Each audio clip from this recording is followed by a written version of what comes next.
Welcome to This Explainer. Today, we're peeling back the curtain to deconstruct a movie that is quite literally a groundbreaking, metatextual love letter to the real-life heroes of the stunt community, The Fall Guy.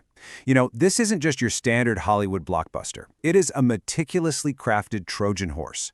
It uses explosive action and undeniable star power to advocate for the invisible workforce that actually makes movie magic happen. We're going to look at the numbers, the behind-the-scenes chaos, the record-breaking achievements, and of course, the brilliant hidden details that make this film tick. Let's get right into it.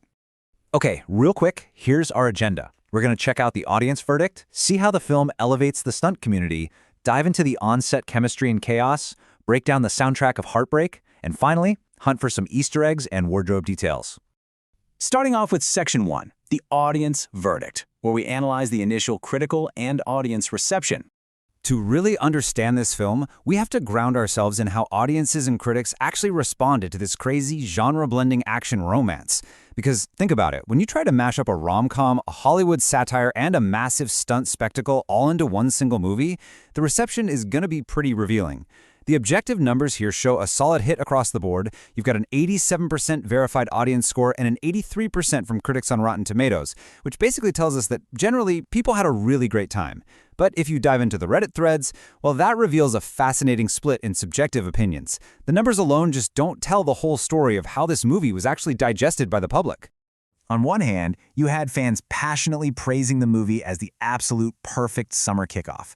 I mean, viewers were just incredibly hungry for a film that wanted to have fun and entertain without being tied down to some massive, multi-phase cinematic universe, Fans specifically highlighted the undeniable chemistry between Ryan Gosling and Emily Blunt, noting that it just felt completely fresh and fun. It basically hit that exact nostalgic popcorn movie sweet spot for a huge portion of the audience.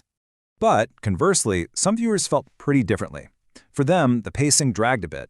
Some argued that the script's heavy-handed exposition and kind of campy action resulted in a huge letdown, with some even calling it a, quote, low-rent Shane Black film. Ouch. This divide perfectly illustrates the risk of making a meta movie, right? Pulling back the curtain on Hollywood is inherently tricky, and for some folks, the whole movie about making a movie structure kind of overshadowed the core plot. Moving right along to Section 2. Elevating the stunt community. Let's look at the record-breaking stunts and the campaign for Academy Award recognition. You see, director David Leitch, who is actually a former stuntman himself, didn't just want to make a movie about stunts, he wanted to change the industry itself. So a totally crucial point of that advocacy is this new credit. Chris O'Hara was credited as a stunt designer rather than just a stunt coordinator. So why does this matter? Well, it's a strategic stepping stone to educate Oscar voters. Producer Kelly McCormick noted that the Academy has long been kind of confused about who to actually hand a stunt award to, and whether the job is artistic or just, technical. By establishing the stunt designer as a legit department head, literally on the same level as a production designer or costume designer, they're drawing a clear roadmap to secure a dedicated Academy Award category for stunts. But the advocacy didn't stop with on-screen credits. Ryan Gosling's personal dedication to this cause was so immense that he leveraged his highly anticipated I'm Just Ken Oscar performance. He literally told the Academy he wasn't interested in performing at all unless they also included a dedicated tribute to the stunt community. And it worked! He secured 2 incredibly valuable minutes of airtime on the world's biggest stage to showcase these performers, proving that actions truly do speak louder than words. Now we've got to talk about the stunts themselves. Because if you're making a movie championing stunt workers, you absolutely have to push the limits. So what does it actually take to break a cinematic world record? Specifically, the mind-boggling 8.5 cannon rolls achieved by this stunt team. The story behind this brilliantly illustrates the sheer determination of this crew. They spent 4 months testing this classic stunt. 4 months! And on the day of the shoot, their first attempt actually failed. They only flipped 4.5 times. Why? Because sand is organic, and the beach tides literally shifted underneath the rig. But instead of throwing in the towel, the stunt team figured out exactly what went wrong, studied the tides, and begged for one more try. The assistant director magically found some time the very next morning, and boom, they nailed the 8.5 rolls, shattering the world record. It was this massive, euphoric victory for the entire crew. All right, moving into Section 3, Chemistry and Chaos. Navigating script changes and finding that elusive third act. Behind all that slick action, the script was constantly evolving. Early on, the filmmakers completely raised the stakes for Emily Blunt's character.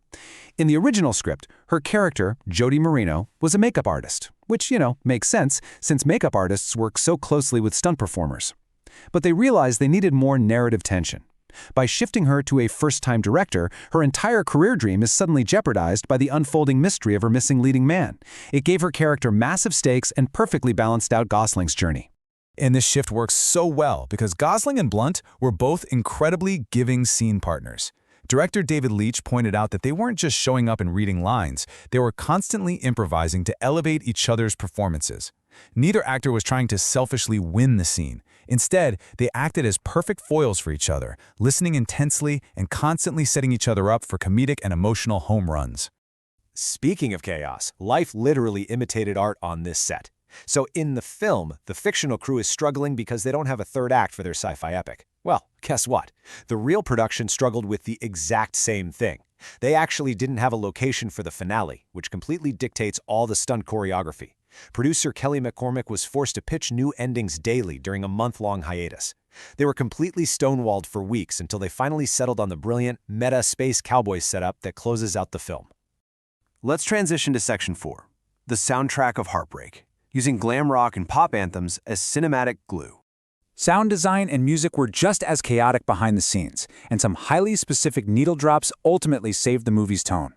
A film juggling action, comedy, and romance can so easily feel like three totally separate movies if the music doesn't tie it all together.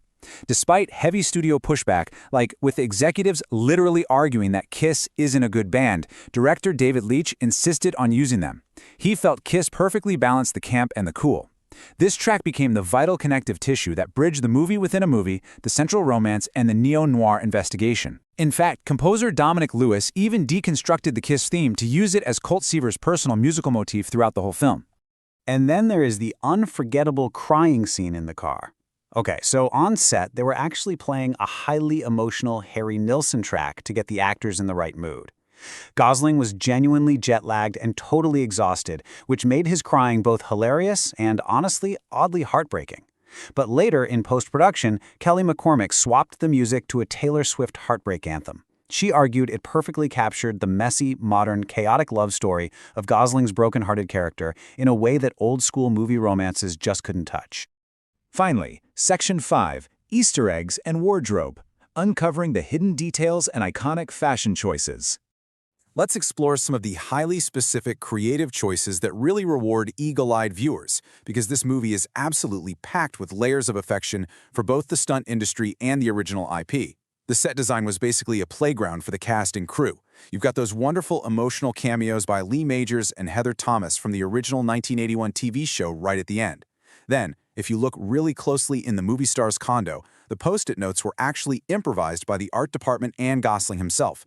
They include hilarious little details like 2% breast milk and Momoa. They even hid Kiss star logos on the alien helmets to tie back to the soundtrack, which just makes the film incredibly rich for rewatches. And we definitely can't ignore the fashion, which is heavily character-driven.